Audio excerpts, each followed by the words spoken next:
Production Masterclass at the University of Cincinnati is an academic course that's designed to pair students with working professionals and get them out of the classroom and into the field to get real-world experience. Expedition Alaska is a non-stop 7-day race through the Kenai Peninsula of Alaska. Over 400 miles, teams of 4 trek, bike, kayak, and packraft through the wilderness. And our goal was to film the racers every step of the way. It's different than filming other things because they're not along roads, they're not in a closed set where we can make the athletes do what we want. They're running their race and we just have to catch what we can. I thought this was going to be a lot of watching and learning, but we were out there working alongside the professionals. They had us running audio, filming, interviewing racers. It wasn't easy. We had to cross rivers and hike for miles to get shots.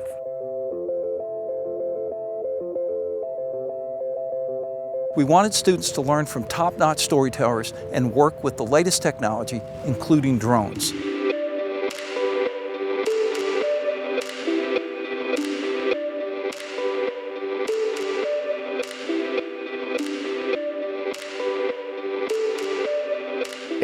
It's rough up there. Alaska has some of the harshest terrain and weather. Every day is an if, every shoot is an if. We were in deep forest. There were really no launch or catch places. What this meant is that I couldn't actually see as a pilot. And so I had to rely on the camera operator to help me navigate and get the shot.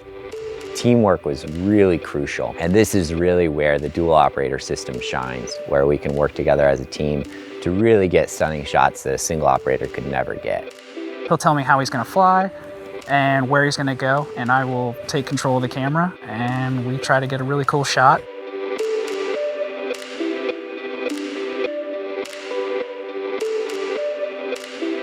We knew the most amazing aerial shot would be on the glacier, but getting there was the hard part. This is some real shit over here, like insane. We're having a little bit of an issue trying to figure out where to cross because it looks like it's about chest deep, which on anyone my size or any of these guys is deep. Got to the middle of the river, we were pretty good to go. And then the second section, the water was just, 5 times faster, and I lost my footing and went into the drink.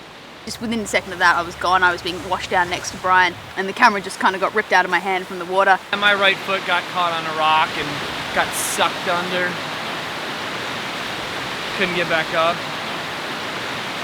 That was a pretty intense swiftwater crossing.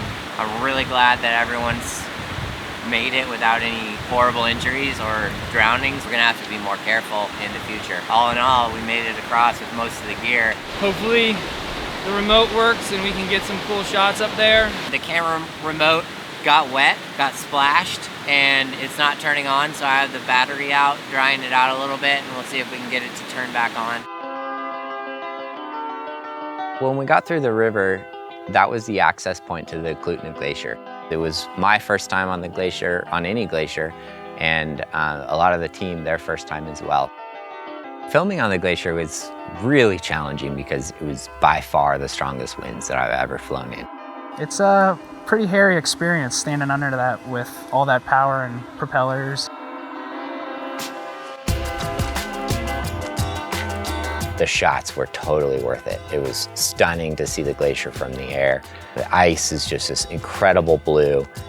Getting up there from the air, we could see far more than we could see from the surface. They're the shots you see on TV and shows, and you can't believe here I am standing here, and I'm the one making the shot. Filming in Alaska was awesome because it was with a large group of students, and so that energy, that learning and that teaching energy was everywhere. Learning is what pushes us to change what we know in the world and to constantly look for better and new and different ways of doing things. Our students are learning things they could never learn in the classroom, and that's the beauty of the Production Masterclass at UC. This experience has changed my life. I learned that with a little bit of brain power and the help of a pretty kick-ass team, you can pretty much do anything.